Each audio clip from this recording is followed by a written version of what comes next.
السلام علیکم ورحمۃ اللہ وبرکاتہ۔ بسم اللہ الرحمن الرحیم، الحمد للہ رب العالمین، اللہم صلی علی سیدنا مولانا محمد بارک وسلم۔ انشاءاللہ آج کی حدیث کا موضوع ہے بدعت، بے دال عین تا، بدعت۔ بدعت ہے کیا چیز؟ بدعت دراصل کوئی نئی چیز کا ایجاد کرنا دین میں، اس کا نام ہے بدعت، اور اس کو جو ہے نئی چیز اختراع کرنا دین میں، اور اس کو انگلش میں انوویشن کہتے ہیں۔ تو آپ جو ہے خطبے کے اندر سنے ہوں گے کل بدعت ضلالہ، صحیح مسلم کی حدیث ہے یہ، کہ ہر بدعت گمراہی ہے، ہر بدعت گمراہی ہے۔ بے شک ہر بدعت گمراہی ہے، مگر ایک دوسری اور ایک بھی حدیث ہے جس کے اندر بدعت کی دو اقسام بتائے ہیں، ایک ہوتی ہے بدعت حسنہ اور ایک ہے بدعت سیئہ۔ تو وہ حدیث کے بارے میں ہم کو جاننا ضروری ہے۔ حدیث مروی ہے حضرت جریر بن عبداللہ بجلی رضی اللہ تعالیٰ عنہ سے، کہ رسول اللہ صلی اللہ علیہ وسلم نے ارشاد فرمایا، من سن سنة حسنة فله اجرها واجر من عمل بها من بعده من غیر ان ينقص من اجورهم شيء، ومن سن سنة سیئة كان عليه وزرها وزر من عمل بها من بعده لا ينقص من اوزارهم شيئا۔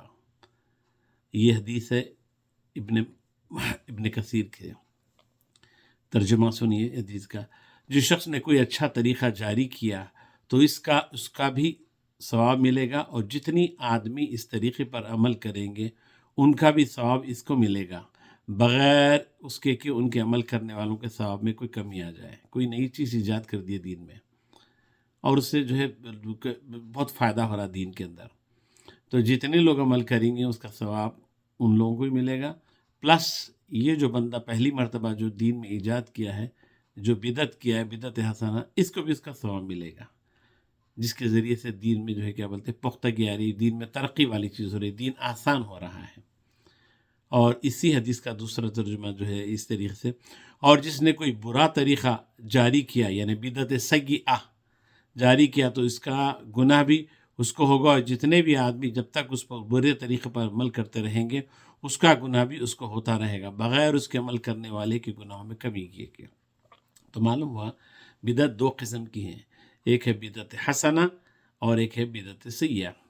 آج کے اس میں ہم بدعت حسنہ کی کچھ مثالیں جاننے کی کوشش کریں گے، کہ نئی چیز کی ایجاد ہونا جو حضور صلی اللہ علیہ وسلم کے زمانے میں وہ چیز نہیں ہوئی ہے اور بعد میں یہ چیز ہوئی ہے، اسی کو بدعت کہتے ہیں۔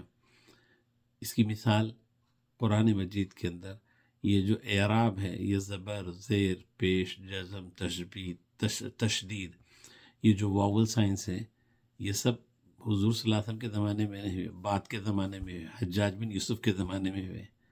یہ بدعت ہے۔ یہ آپ بولیں گے ایسا کیسا؟ ہاں بالکل یہ بدعت ہے۔ یہ پھر کیوں یہ چیز کو کیوں داخل کیا گیا؟ قرآن مجید کے اندر داخل کیا گیا ہے، اس لیے داخل کیا گیا یہ بدعت، یہ اعراب کے دخول کی وجہ سے تمام عجمی نان عربس کو عربی پڑھنا، قرآن پڑھنا آسان ہو گیا، تو اس کی کوئی ممانعت بھی نہیں کی، حالانکہ بدعت ہے۔ مگر دیکھیے اب ہم لوگ کتنا آسانی کے ساتھ قرآن پڑھتے ہیں، جس کو عربی کچھ بھی نہیں آتی ہے مگر پھر قرآن شریف نہ ذرا دیکھ کے تو پڑھ لے سکتا ہے، وہ کہ یہ زبر آئے تو آ پڑھنا، زیر آئے تو ای پڑھنا، پیش آئے تو او پڑھنا، جزم آئے تو ملانا، تشدید آئے تو 2 مرتبہ پڑھنا، یہ ساری چیزیں ہیں۔